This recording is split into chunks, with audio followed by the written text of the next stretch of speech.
Hi,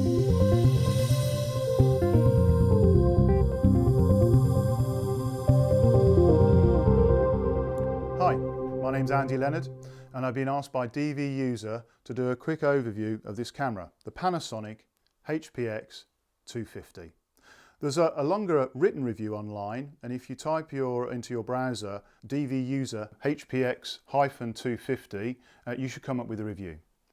It's a 3/3" MOS sensor camera, uses the AVC intra codec, and is BBC compliant. In fact, it will shoot 100 megabits per second currently.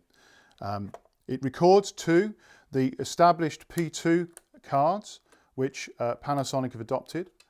Very robust. Sadly, they are still quite expensive. But there is good news on this front in that Panasonic have announced that they are releasing an adapter to enable SD Class 10 cards to be used, which will be launched in 2013. There's no more information about that, but that's great news for anyone using the P2 system.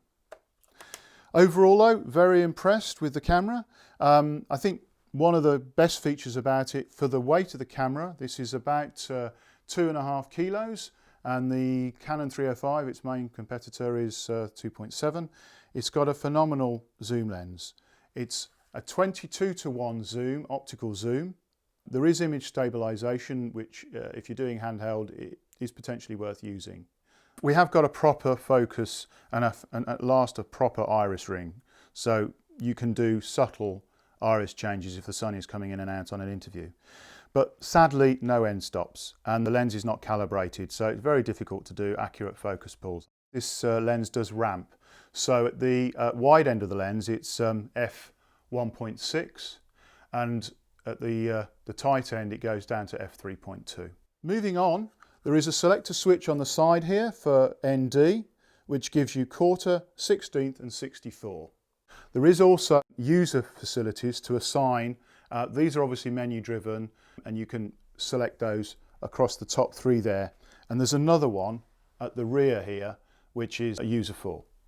With regards to focus on this lens, again, I was pretty impressed. It's got a flip out LCD screen, as you can see. It's a great improvement on its predecessors. It's got focus assist on there, which gives you a chance to zoom in and see focus. Positive sides on the audio. Switches are where you want them. It's not buried deep in menus.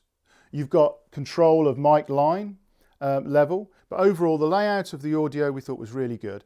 The biggest plus point I think it has, but particularly because this camera is likely to be used by self-shooting APs, researchers, and people on production as a B or a C camera, is the fact you can split the mic. So unlike previous cameras of this ilk, the internal mic was either on or off, and you could only use the XLRs. Here, you can use one channel of the internal mic and have a single XLR input, such as a radio mic or a boom mic or obviously a cable tie clip.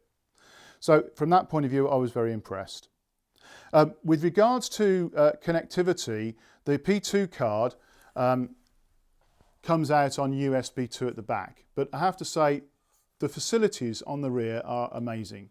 We've got HD SDI out, if I can open these doors, which are a bit fiddly, as you know.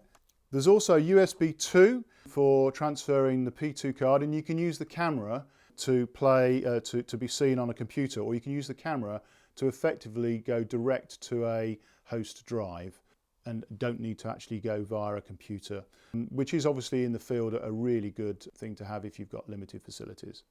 You can also, depending on your project, record to DV level and come out on Firewire. For just straight to the internet is a great bonus and saves on storage. On the side here, we've got these phono connectors which give you composite out. Other facilities are as you would expect. Gain is switchable and set in the menu. Sadly, there's no negative gain, which I'd have liked to have seen. Peaking is there as a facility, but unfortunately, it is only available as a highlighted white. There is no colour variant to that, which sometimes using the colour viewfinders I find quite useful. The only other thing that I was really worried about is this frame rate switch here. Allows you to switch between frame rate and shutter, but it's on the same switch and you toggle between the two. And I have to say, I think this is a recipe for disaster, particularly if you're in a rush. It's very easy to think you've set it correctly and come out of it and you haven't, and you've misset it. So that's one thing to be really careful with.